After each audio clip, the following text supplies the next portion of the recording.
Denver, the mile-high city. Come for the mountains, stay because someone stole your catalytic converter and now you can't leave. Ever want to watch a city collapse in real time? Downtown Denver's got you covered. Take in the sights. There's a naked man fist-fighting a lamppost and a woman aggressively breastfeeding a pigeon. Don't forget the man selling authentic artisan copper wiring that just so happens to match the power outage on your block. It's vibrant, diverse, and it's definitely not safe. But don't just take in the sights, take in the stench of a city in ruins. The sidewalk? Repurposed into permanent housing. The bus stops?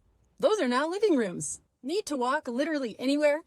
Good luck dodging tents, human feces, and used needles. And we don't just have homelessness. We have a government-approved humanitarian crisis. 9,000 people living on the streets. And our government's response? Counting them once a year, and then ignoring it. Encampments pop up overnight. Just little pop-up shops, except instead of selling scented candles, they're selling your stolen bicycle. And we don't just have drugs, we hand them out. Last year, Denver distributed over 500,000 free needles. Because when faced with a deadly fentanyl crisis, the city's response wasn't treatment, detox, or intervention.